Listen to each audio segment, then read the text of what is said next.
Hello friends, good morning. मैं अंजलि आप सभी का वाइटरी टाइम्स वेब पोर्टल पे स्वागत करती हूँ। दोस्तों, आज की क्लास में मैं आप सबके लिए लाई हूँ इंटरनेशनल ऑर्गेनाइजेशन। इट मीन्स हमारे जो इंटरनेशनल रिलेशंस है, अंतर्राष्ट्रीय संबंध है, वो कई तरह की अंतर्राष्ट्रीय संगठनों के द्वारा पूरित व संपादित किए जाते हैं। तो यही संगठन इंस्टीट्यूशंस हमारी पॉलिसी मेकिंग, हमारी फॉरेन पॉलिसी में बहुत बड़ा अहम रोल निभाती हैं इनको निर्धारित करने में। तो आज हम जानेंगे कई तरह की इंटरनेशनल ऑर्गेनाइजेशन के बारे में। तो सबसे पहले मैं आपको बताना चाहती हूँ कि इंटरनेशनल ऑर्गेनाइजेशंस होता क्या है। तो फ्रेंड्स, इंटरनेशनल ऑर्गेनाइजेशंस वो होते हैं जिसके मेंबर्स कंट्रीज होती हैं।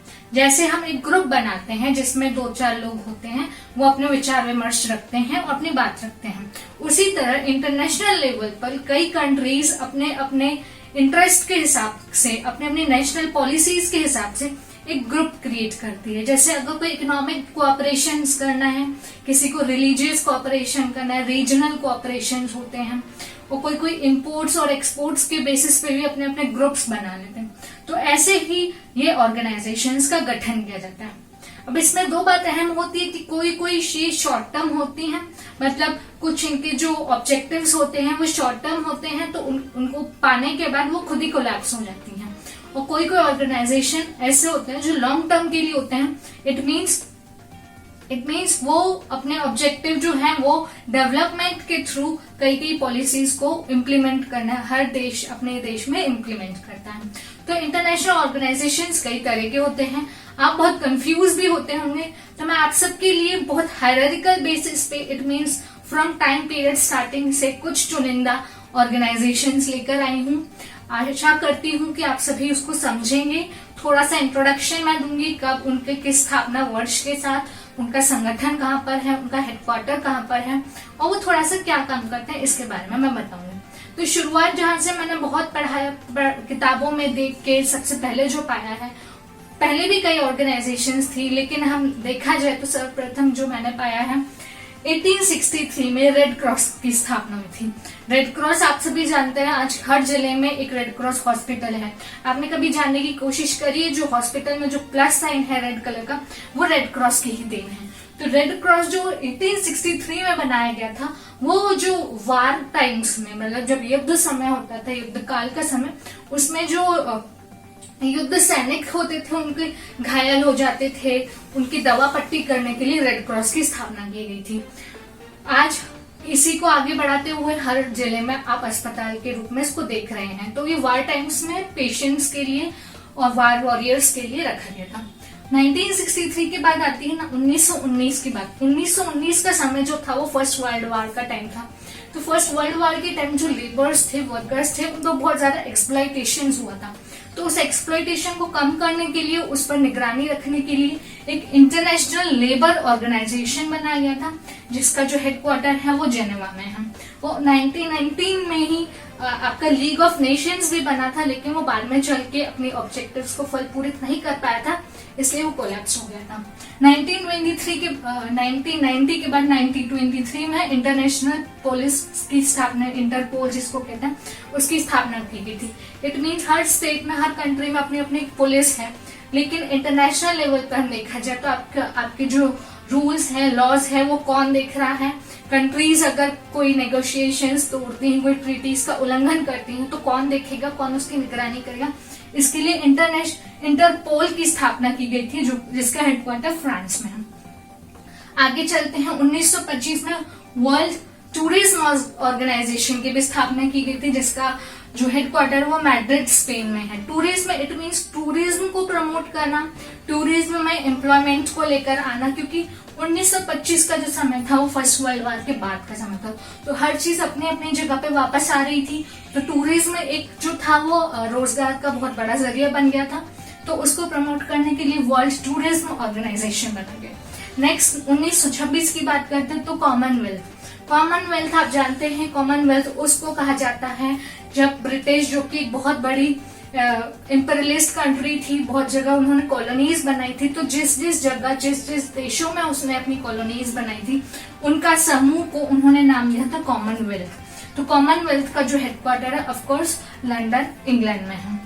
तो 1926 की बात कर रहे हैं, 1945 it mean second world war खत्म हो चुका था, पीस स्टेब्लिश करना था। इसके लिए पीस और कोऑपरेशन को बढ़ावा देने के लिए जो कई नेशंस थे, जैसे अमेरिका, ब्रिटेन, फ्रांस, इन सबके जो हेड्स थे, उन्होंने ये डिक्लेयर किया कि हम इंटरनेशनल पीस और कोऑपरेशन को और सिक्योरिटी को बढ़ावा देने के लिए यूनाइटेड नेशन ऑर्गेनाइजेशन, जिसे 1919 में फर्स्ट वर्ल्ड वॉर के बाद लीग ऑफ नेशन की स्थापना की गई थी, उसी तरह सेकेंड वर्ल्ड वॉर के बाद यूनाइटेड नेशन ऑर्गेनाइजेशन मतलब संयुक्त राष्ट्र संघ की स्थापना की गई। इसके साथ ही एक बहुत बड़ी फाइनेंशियल इंस्टीट्यूशंस की भी स्थापना की गई थी, जो है IMF, it means international monetary fund, and WB it means world bank, जिसको हम international bank of reconstruction and development भी कहा जाता है। यूएनओ का जो हेडक्वार्टर है फ्रेंड्स वो न्यूयॉर्क में है, और IMF एंड वर्ल्ड बैंक का जो हेडक्वार्टर है वो वॉशिंगटन DC में है। आपको एक डिफरेंस बता देती हूँ, IMF जो है वो लोन देता है, it mean short term loans, long term loans, guarantees के साथ, टैरिफ्स के साथ लोन प्रोवाइड करता है for development. And world bank जो है वो आपकी कंट्री की हर एक situation, economic situation like hunger, poverty, employment, हर एक चीज को देखता है, उसकी निगरानी करता है, उसके बाद डेवलपमेंट के लिए वो भी लोन प्रोवाइड करता है। ठीक है, तो ये छोटा सा इसमें वो था डिफरेंस। नेक्स्ट हम चलते हैं 1946 में यूनिसेफ की। UNICEF it means United nation international children educational fund. It is a kind of fund, ये एक तरह का फंड है जो कि यूनाइटेड नेशन प्रोवाइड करता है किन कंट्रीज को जहाँ पे पोषण की कमी है, जहाँ पे बच्चों की पढ़ाई लिखाई अच्छे से नहीं हो पा रही है, वहाँ पे उनके डेवलपमेंट के लिए, उनके करिकुलर एक्टिविटीज के लिए यूनिसेफ जो है वो फंड प्रोवाइड करता है। इसका हेडक्वार्टर फ्रेंड्स न्यूयॉर्क में है। नेक्स्ट चलते हैं 1948 में World Health Organization, it mean 7 April जो हम हेल्थ डे मनाते हैं वर्ल्ड हेल्थ डे, तो उसका गठन किया गया था वर्ल्ड हेल्थ ऑर्गेनाइजेशन, जिसका हेडक्वार्टर जो है वो जेनेवा में। हेल्थ को इम्प्रूव, हेल्थ की जो कंडीशंस हैं उसको इम्प्रूव करने के लिए और उसके नए नए जो बीमारियां आ रही हैं उसको काउंटर करने के लिए, उसकी पॉलिसीज बनाने के लिए WHO का गठन किया गया था। 1958 में हम बात करें तो European union it means EU का गठन किया गया, जिसका हेडक्वार्टर बेल्जियम ब्रुसेल्स में है। EU क्या है? यूरोप एक मैंने बताया था कॉन्टिनेंट है, it is a continent which is having many countries, तो उन कंट्रीज का एक समूह है यूरोपियन यूनियन।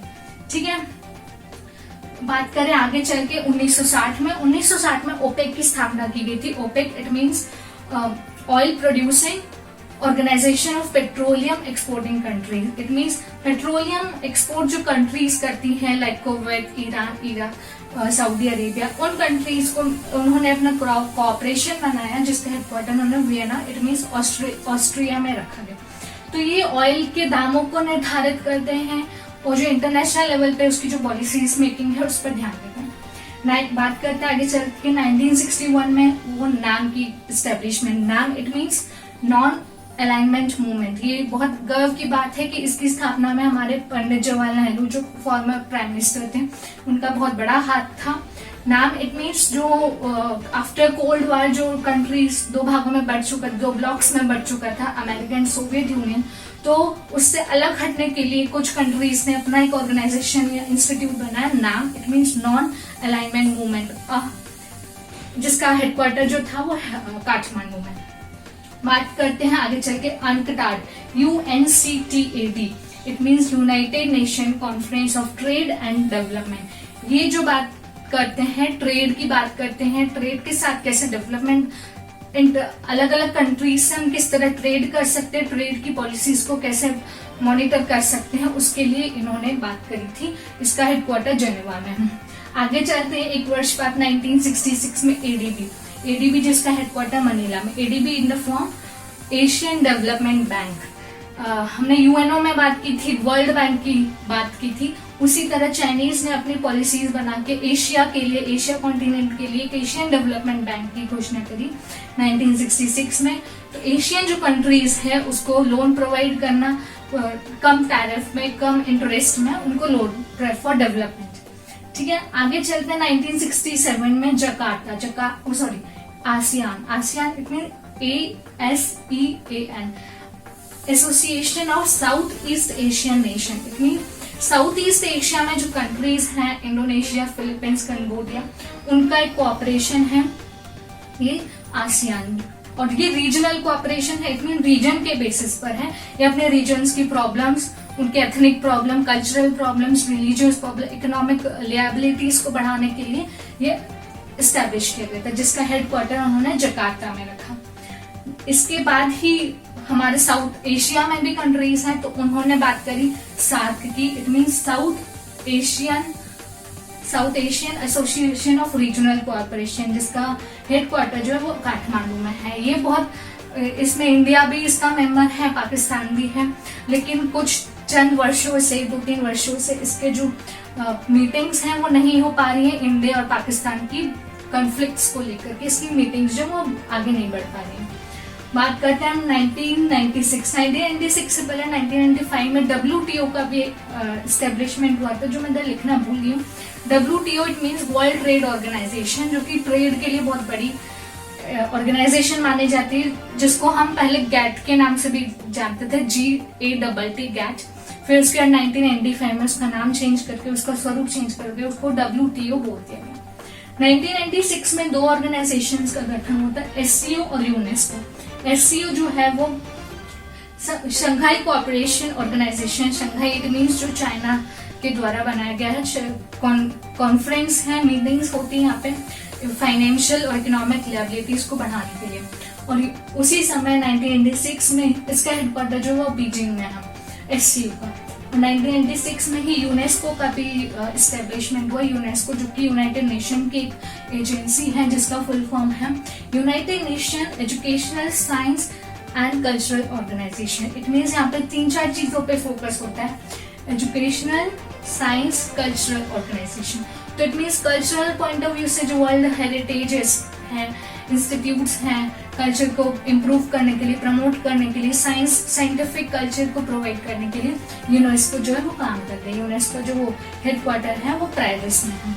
और बात करते हैं 1997 की, तो 1997 में एस्टेब्लिशमेंट हुआ बिम्स्टेक का। बिम्स्टेक जो है वो बे ऑफ बंगाल की इनिशिएटिव है। उसकी जो कंट्रीज हैं जो बे ऑफ बंगाल से लगी हुई हैं, वो कंट्रीज बिम्स्टेक में आती है, जिसका हेडक्वार्टर जो है वो थाईलैंड में। इसका 1997 में एस्टेब्लिशमेंट हुआ था। एक साल बाद 1999 में G20 का फॉर्मेशन हुआ। आज देखा जाए तो बहुत बड़ा फॉर्मेशन, बहुत सारी कंट्रीज इसमें है, और इसको बोला तो ये डेवलपिंग कंट्रीज है। G20 में जो भी इंडिया वर्ल्ड की डेवलपिंग मतलब विकासशील देश जो है वो इसके मेंबर्स हैं। तो अपने विकास में कैसे वो आगे बढ़ सकते हैं, कैसे जो आजकल की प्रॉब्लम्स आ रही हैं उनको काउंटर कर सकते हैं, उसके लिए G20 का फॉर्मेशन हुआ था। और उसी के साथ ही 2009 में ब्रिक्स का भी एस्टेब्लिशमेंट हुआ था। ब्रिक्स इट में उसका फुल फॉर्म है Brazil, Russia, India, China and south Africa. तो ये 4-5 जो कि खुद डेवलपिंग कंट्रीज हैं, उन्होंने अपने इंटरेस्ट के लिए, अपने पॉलिसी मेकिंग के लिए ब्रिक्स की स्थापना की थी, जो कि 2009 में। ऐसे कई भी बहुत सारे और ऑर्गेनाइजेशन हैं जहाँ यहाँ छूट चुके हैं, लेकिन वो भी बहुत ज्यादा इम्पोर्टेंट है। इसके साथ ही ये 10-20 इम्पोर्टेंट ऑर्गेनाइजेशन है जो एग्जाम पॉइंट ऑफ व्यू से बहुत अच्छे हैं, और भी हैं आगे जिसको मैं आगे कवर करूंगी। आप सब ऐसे ही वीडियोस देखते रहिए और जनरल नॉलेज और अपने जो इन्फॉर्मेशन है उसको बढ़ाइए।